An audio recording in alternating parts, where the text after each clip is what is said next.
गरी पछिल्लो समय खुकुरी काण्ड निकै नै मौलाइरहेको छ। केही दिन अगाडि दाङको तुलसीपुरमा टेकबहादुर हमालले खुकुरी लिएर निस्कन्छन् र 3 जना माथि प्रहार गर्छन्। एकजनाको अन द स्पोट डेथ हुन्छ र यतिखेर प्रहरीले यसको अनुसन्धान गरिरहेको छ। हामी यसै विषयमा आज चिरफार गर्छौँ र यसको अनुसन्धान कसरी अगाडि बढ्छ र यसका न्यूनीकरण गर्न उपायहरू के हुन सक्छन् भन्ने विषयमा आजको कुराकानी तपाईहरुमा जोड्नेछु र हामीसँग कुराकानी गर्नको लागि पूर्व डीएसपी केपी शर्मा पन्थी हुनुहुन्छ। स्वागत छ यहाँलाई। धन्यवाद। जय जननी जय मातृभूमि। यो पछिल्लो खुकुरी प्रकरणले अहिले यतिखेर दाङको तुलसीपुरमा निकै नै तहल्का मच्चाएको अवस्था छ, जहाँ चाहिँ एउटा हाँस काट्न भनेर निस्किएका टेकबहादुर हमालले दिन दहाडै खुकुरी प्रहार गर्छन्, त्यसमाथि 3 जनामा। यो घटनालाई तपाईले कसरी निहाल्नुहुन्छ? वास्तवमा यो सामाजिक सुरक्षा, देशको सुरक्षा, राष्ट्रिय राजनीति यावत कुराहरूमा हामीले यसलाई विश्लेषण गर्दै आएको अवस्था पनि हो। विगतका समयलाई निहाल्दा देशका नेतृत्व जसले संविधान बनाए, अब सुशील कोइराला उहाँ पनि टोयलेटमा चाहिँ भनौँ देहावसान हुनुभयो। संविधान बनाउने संविधान सभाका चाहिँ सभाध्यक्ष पूर्व सभामुख सुभाष चाहिँ नेङवाङ पनि अब टोयलेटमै के भन्दाखेरि अचेत अवस्थामा हार्ट एट्याक भएका कुराहरू पनि भए। यसभित्र पनि अनुसन्धानका पाटाहरू केही कतै सङ्केत भएको पाइन्छ भने अहिले आएर यही क्रममा देशका विभिन्न ठाउँमा यस्ता घटनाहरू दिनानुदिन घट्ने अवस्था विद्यमान छ। अब 1-1.5 हप्ता पहिला तपाईँको तिनकुनेमा पनि यस्तो 4 जनाको चाहिँ सामूहिक चाहिँ हत्या, एकजना लाटो चाहिँ के भन्दाखेरि बोल्न नसक्ने व्यक्तिबाट यो घटनाहरू बढ्दै गएको अवस्थामा राज्य संयन्त्र र सामाजिक सुरक्षाको प्रत्याभूति भन्दा पनि यो समय काल परिस्थितिले के कस्तो कुराहरू उब्जाएको छ, यो चाहिँ अत्यन्त मर्माहत विषय बन्न पुगेको छ। गत 2 दिन पहिला दाङमा टेकबहादुर हमालले चाहिँ के भन्दा आफ्नो घरबाट दिन दहाडे निस्केर अब खुकुरी हातमा लिएर हाँस काट्न, आफ्नो ससुराले सोद्धाखेरि मैले बुझेअनुसार म हाँस काट्न जान्छु भन्ने हिसाबमा जाँदा अगाडि रहेको चाहिँ रिता भनौँ लामिछानेलाई चाहिँ अन द स्पोट डेथ गरे भने यसै गरी चाहिँ के भन्दाखेरि कमल हमाल र चाहिँ अन्य एक व्यक्तिलाई सख्त चाहिँ घाइते बनाएर अहिले उपचारको अवस्थामा विद्यमान छ र चाहिँ टेकबहादुर हमाललाई नेपाल प्रहरीले चाहिँ के भन्दा पक्राउ गरेर अनुसन्धान भएको अवस्था छ। अब त्यसमा चाहिँ नि अब अनुसन्धानको क्रममा अब के भन्दा मलाई त देवता लागे देवी लागे भन्ने खालका कुराहरू आएका छन् होइन। देवता देवी धर्म कुल गुरु होइन, एउटा संस्कार रीति रिवाज सभ्यता परिस्थिति यावत तन्त्र मन्त्र जन्त्र ज्योतिष यी कुराहरू चाहिँ वैदिक सनातन धर्म अन्तर्गत आएका कुरा हुन्। तर मान्छेलाई देवता नै चढेर चाहिँ मान्छे नै बलिदिनु, मान्छे नै काट्नु भनेको चाहिँ एउटा के भन्दा अत्यन्त यो चाहिँ अनुसन्धानमाथिको थप अनुसन्धानको चाहिँ पाटो बनेको जस्तो मलाई लाग्दछ। जस्तो हामीले यो हत्याका विषयलाई हेर्दै गर्दा एकजना बोल्न नसक्ने पक्राउ गरियो, जुन यो तिनकुनेको अवस्थालाई हेर्दा त्यहाँको विषयलाई हेर्दाखेरि भनौँ न एउटा देवता चढ्यो भन्ने किसिमका तर्क राख्दै जाँदा नि उनलाई यदि देवता चढेको थियो भने त पहिलो प्रहार त उनकै ससुरामाथि हुन्थ्यो होला भन्ने प्रसङ्ग पनि रहन्छ। तर यो अहिलेको समयमा खुकुरी प्रहार गर्ने यो विषय चाहिँ किन अगाडि बढ्यो अथवा कोबाट प्रेरित भए अथवा किन चाहिँ बाध्य बने भन्ने कुरा चाहिँ के हो? खास दुईटा कुरा छ। के छ भन्दाखेरि देशको राजनीतिक अवस्था, भ्रष्टाचार, अन्याय, अत्याचार, विभेद, अब देशै चाहिँ दोहन अब चरम भनौँ के भन्दाखेरि पीडा तनाव अभाव होइन। राष्ट्रिय नेतृत्वले चाहिँ सबल नेतृत्व जनतामा दिन नसकेको अवस्थामा अब श्याम सापकोटाले पनि अब चाहिँ के भन्दाखेरि नेपाली काङ्ग्रेसका चाहिँ सहमहामन्त्री चाहिँ महेन्द्र यादवमाथि भनौँ खुकुरी प्रहार गरेको अवस्था पनि विद्यमान छ। यी सब कुरा हुन् के भन्दा खुकुरी प्रहार गर्नु राम्रो पक्ष चाहिँ होइन, तर के त भन्दा नेतृत्वले देशका लागि मुलुकका लागि जनताको हकमा राष्ट्रको हकमा यिनी चाहिँ के भन्दा असफल राजनीतिक यात्रामा पुगेर आफूले नै के भन्दा अरबौँ खरबौँ भ्रष्टाचार गरेर देशलाई नै निलाम गर्ने अवस्थामा एउटा आक्रोश आएको अवस्था, यो जनमानसमा यो आक्रोश भएको अवस्था छ। यस्ता खुकुरी हानेका त्यो काण्डलाई के भन्दा जनताले चाहिँ हाइ गरेको अवस्था पनि विद्यमान छ। यो चाहिँ राजनीतिक र चाहिँ यो के भन्दा यो चाहिँ नेतृत्वको चाहिँ के भन्दा अकर्मण्यताको चाहिँ के भन्दाखेरि उपज हो र असन्तुष्टि हो र हामीलाई किन यस्तो भएको छ भन्ने कुरा जनताले हामीलाई किन यस प्रकारको चाहिँ के भन्दा हामीमाथि चाहिँ प्रहार गरिरहेका छन् भन्ने एउटा प्रेरणाको चाहिँ एउटा सच्चै एउटा मार्ग जस्तो पनि हो भने यावत चाहिँ यो जुन जवाब दाङको घटना छ यो विभत्स घटनाको सम्बन्धमा अनुसन्धानको पाटोमा जाँदा अब त अब हतियार कहाँ थियो के थियो भन्दा पनि मान्छे पक्राउ भइसकेपछि अब त्यो घटनास्थल प्रकृति लास जाँच प्रकृतिका कुराहरू अब त विशेषतः मूलतः चाहिँ एकजना मान्छे टेकबहादुर हमालले के कारणले कुन अब आफ्नै जब ससुरालाई हातमा नाङ्गो खुकुरी लिएर हिँड्दाको अवस्थामा ससुराको अगाडि प्रहार देउता नै लागेको अवस्था थियो भने त ससुरालाई प्रहार गर्नुपर्ने कुरा पनि थियो हेर्नुहोस्। तथापि चाहिँ के भन्दा उनले अन्य व्यक्तिलाई चाहिँ के भन्दा एकजनालाई चाहिँ अन द स्पट डेथ र दुईजनालाई घाइते बनाएको अवस्थामा यो के हुन्छ भन्दा मानसिक सन्तुलनका कुरा पनि आउँछन्। मानसिक सन्तुलन असन्तुलनका कुराहरूमा पनि के हुन्छ मेडिकल टेस्टिफाईका कुराहरू पनि हुन्छ नि हेर्नु। उनलाई कुनै अब यसमा कुनै रिसिभी प्रतिशोध अथवा चाहिँ जग्गा जमिन लेनदेन होइन यावत कुराहरूका चाहिँ अब रिसिभीका प्रतिशोधका कुरामा प्रतिवाद भएको पनि हुनसक्छ। प्रहरीले चाहिँ यो विषयमा के भन्दा सत्य तथ्य अनुसन्धान त ल्याउने नै छ। तथापि यस्ता घटनालाई निरुत्साहित पार्नको लागि कोही बौलाएर हान्छ होइन, कोही पागल भएर हान्छ भने प्रहरीलाई त्यो कुरा कहाँ घटना के हुन्छ थाहा हुँदैन। तथापि चाहिँ के भन्दा यो एउटा चेतनाका कुराहरू र त्यो भनौँ हत्या गर्ने चाहिँ व्यक्तिको चाहिँ मानसिकताका कुराहरूतर्फ पनि अनुसन्धान केन्द्रित भएर वास्तविकता के हो यो हुनुमा यसको सत्य तथ्य प्रहरीले जहाँसम्म निकाल्छ यो चाहिँ हामी चाहिँ वेट एन्ड सीमा रहनुपर्छ जस्तो मलाई लाग्छ। जसरी यो अनुसन्धान त बढिरहेको छ होइन, अनुसन्धान हुन्छ घटना घट्नुभन्दा अगाडि पनि यसको लागि चाहिँ सरकारले जब अहिले पछिल्लो समय यो हत्याका कुराहरू जुन अगाडि बढिरहँदा नि यो गृह मन्त्रालयले पनि गृह मन्त्रालय अन्तर्गत यसमा विभिन्न किसिमका पहलहरू गरेर अथवा यसको न्यूनीकरण गर्न केही उपायहरू निकाल्नु पर्दैन के छ? होइन, गृह प्रशासन भनेको प्रत्यक्ष जनतासँग सरोकार भएको गृह मन्त्रालय हो। यस अन्तर्गत जिल्ला प्रशासन, प्रहरी प्रशासन, सशस्त्र होइन यावत चाहिँ के भन्दाखेरि अङ्गहरू चाहिँ प्रभावित हुन्छन्। तथापि अहिले चाहिँ के भन्दा देशमा चाहिँ वा धार्मिक द्वन्द्व, जातीय द्वन्द्व, एक धर्मले अर्को धर्मलाई चाहिँ भने अपमान गर्ने कुराहरू चाहिँ धरानदेखि लिएर अब आज पनि कता खोटाङतिर पनि चाहिँ गाई काटेका दृश्यहरू देखिएका छन्। यसले अवश्य पनि नेपालमा विदेशी मिसनरीहरूले युरोपियन युनियन अमेरिकन चाहिँ भनौँ चाहिँ के भन्दा यो कम्प्याक्ट एमसिसी र चाहिँ के भन्दा अन्य चाहिँ विदेशी मुलुकबाट यो नेपाललाई चाहिँ के भन्दा जातीय धार्मिक र चाहिँ गाई काट्ने, गोरु काट्ने, मान्छे मार्ने यावत कुराहरू के हो भन्दाखेरि यो श्रृङ्खलाबद्ध बढ्न पुग्यो। यसको लागि के भन्दा विशेषतः चाहिँ कानुन फितलो हुनु, जनतामा चेतनाको कमी हुनु, राज्यले चाहिँ जवाबदेही भएर अगाडि बढाउन सक्नु, विधिको शासन नहुनु, यस्ता चाहिँ घटनामा संलग्न व्यक्तिहरूलाई अन द स्पट डेथ, राष्ट्र भ्रष्टाचार गर्ने, बलात्कार गर्ने, राष्ट्रद्रोह गर्ने, राष्ट्रको चाहिँ के भन्दाखेरि लिलाम गर्ने यस्ता व्यक्तित्वहरूलाई एसिड प्रहार गर्ने, यस्ता चाहिँ के भन्दा संलग्न चाहिँ अपराध कर्मीहरूलाई अन द स्पट डेथ पेनाल्टीको व्यवस्था या झुन्ड्याएर फाँसी दिने कडा कानुनको जबसम्म प्रतिवाद हुँदैन र चाहिँ यो कानुनमा संशोधन हुँदैन तब यो घटनाहरूले चाहिँ अगाडि बढ्दै जान्छन्। अहिले यो देश के छ भन्दा विदेशीले चलाएको अवस्था छ। देशमा सामाजिक शान्ति छैन, परिवारमा शान्ति छैन, समाज चाहिँ उदो गतिमा गएको छ, पठन पाठन ठप्प छ। देशका गुरुहरूले नै के भन्दाखेरि आन्दोलनमा छेडिएको अवस्था छ।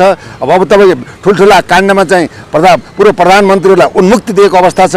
त्यसले गर्दा विभेदकारी न्याय र कडा कानुनको चाहिँ भनौँ प्रादुर्भाव र चाहिँ के भन्दा कार्यान्वयन नहुनु नै यस्ता घटनाको चाहिँ के भन्दा न्यूनीकरण नहुनु हो जस्तो मलाई लाग्दछ।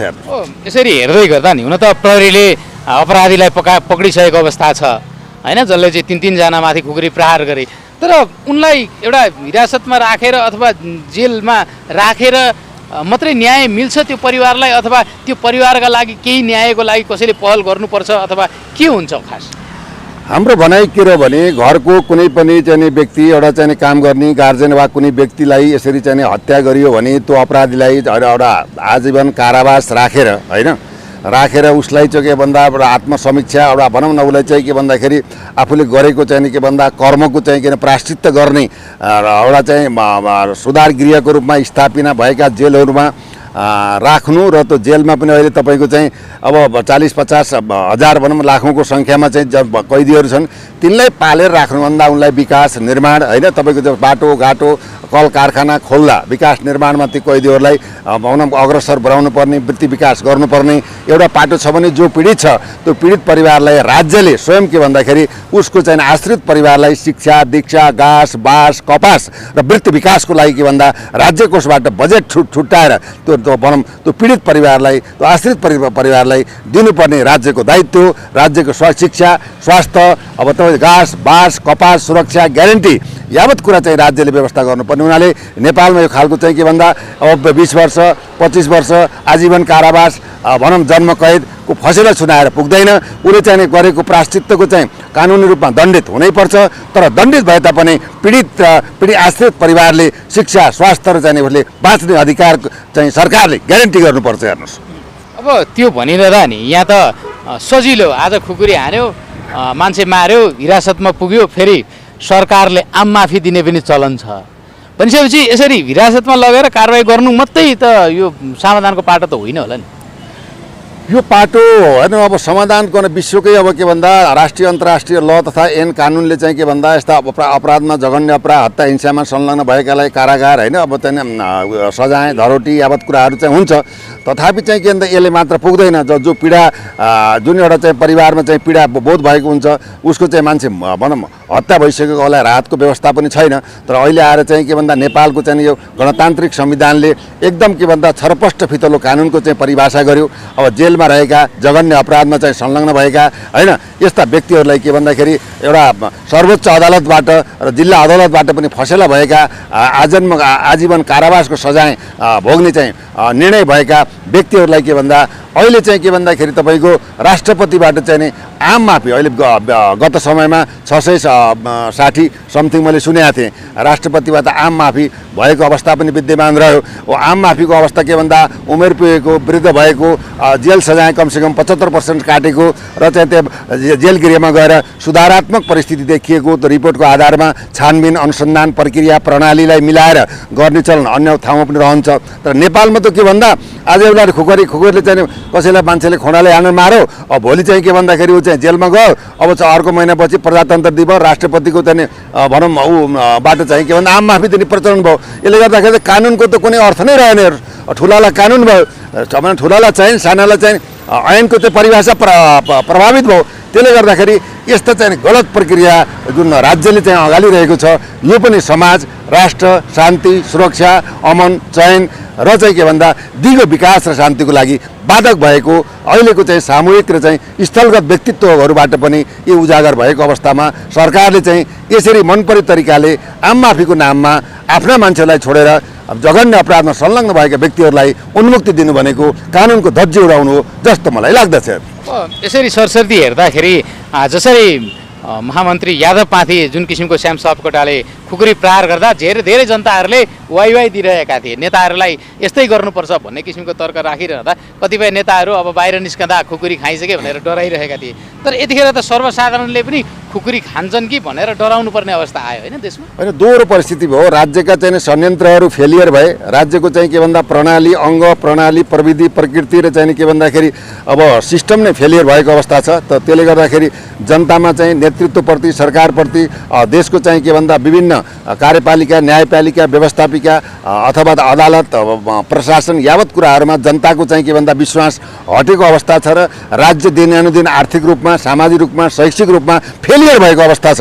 त्यो एउटा विद्यमान के भन्दा सामूहिक जनजीविका र राष्ट्रिय प्रश्न हो भने अहिले आएर के भन्दाखेरि यस्ता चाहिँ पटक चाहिँ के भन्दा खुकुरी प्रहारबाट मान्छेहरू चाहिँ ठाउँ चाहिँ के भन्दा मारिनु हत्या हुनु यो चाहिँ सामाजिक चाहिँ असुरक्षाको एउटा के भन्दाखेरि तर्कारो चाहिँ एउटा चाहिँ दरिलो चाहिँ एउटा सन्देश गएको छ। यसमा गृह मन्त्रालय प्रहरी प्रशासन र समाजसेवी जनप्रतिनिधि अझै चाहिँ के भन्दाखेरि यस्तो यदि कुनै समाजमा अर्ध पागलहरू छन् अथवा चाहिँ तपाईँको चाहिँ सुस्त मनस्थितिकै मान्छेहरू छन् उनीहरू जसको दिमाग छैन तिनलाई चाहिँ सही ठाउँमा उपचार गरेर एउटा काउन्सिलिङ गर्ने परिपाटी पनि राज्य र स्थानीय सरकार र केन्द्रीय सरकार सङ्घीय सरकारले गर्नुपर्दछ। यहाँ त के भने स्थानीय सरकार सङ्घीय सरकार ती तिनवटा सरकार भएर यो चाहिँ न अर्थ न वर्थ गोविन्द गाई भएर न व्यवस्थापन छ न सम्पादन छ न रोजगारी छ न शिक्षा छ न चाहिँ के भन्दाखेरि वृद्धहरूको सम्मान छ न बालबालिकालाई चाहिँ बहुआयामिक शिक्षा छ। यस्तो यो भद्रगोल चाहिँ के भन्दा यो चाहिँ तालले चाहिँ यो देश राज्य चलिरहेको छ।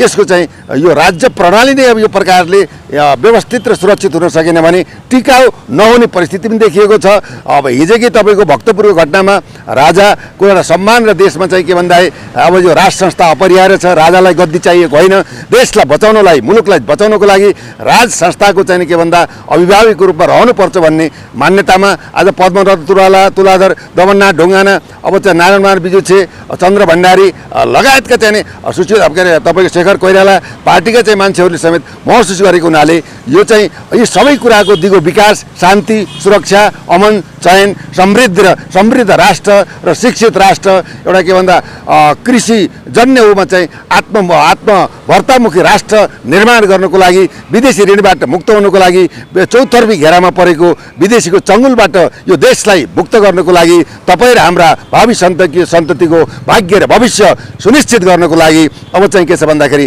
देशमा पात्र पद्धति प्रणाली व्यवस्था नै परिवर्तनको खाँचो भएको अहिले समयको चाहिँ माग आएको हामीले विश्लेषण गरेका छौँ। हामी लगभग कार्यक्रमको अन्त्यमा छौँ भनेपछि कतिपयले चाहिँ भनौँ न अहिलेको सरकार पनि हिजोका दिनमा त्यसरी नै मान्छे काटमार गरेर आएको हो, अब हामी पनि यसरी नै खुकुरी बोकेर अगाडि आउनुपर्छ भन्ने किसिमको अब सबैको हातमा खुकुरी हुने हो त भन्ने तर्क पनि रहन्छ क्या तपाईँले कसरी निहाल्नु अन्त्यमा? होइन, तपाईँ के त भन्दा जघन्य अपराधमा राष्ट्रिय चाहिँ मुद्दाहरूमा अरबौँ खरबौँ भ्रष्टाचार गरेको सवालमा उन्मुक्ति पाएका अवस्था छन् भने अब तपाईँको माओवादी द्वन्द्वकालमा यो गाई काट्ने गोरु काट्ने भने यी कुराहरू त श्रृङ्खलाबद्ध चलिआएको त्यसैको पुनरावृत्ति भएर समाजलाई भान्ने काम भएको छ। हिमाल पहाड तराईमा बसेका सर्वशक्तिमान जनताहरूलाई नेपाली मनहरूलाई भान्ने जुदाउने लडाउने र सत्ता टिकाउने खेल भएको छ। यो खेलमा तपाईँको के भन्दा विदेशी मिसनरी नेपाली चाहिँ भूमिमा चाहिँ के भन्दा ताण्डव नृत्य गरिरहेको छ।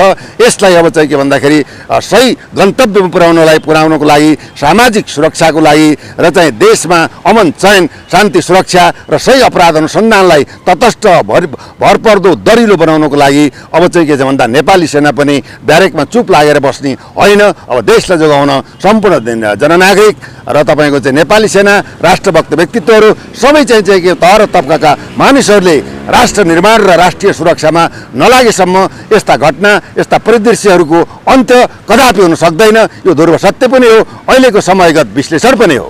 यहाँको अमूल्य समय समाज धन्यवाद। जय जननी जय मातृभूमि।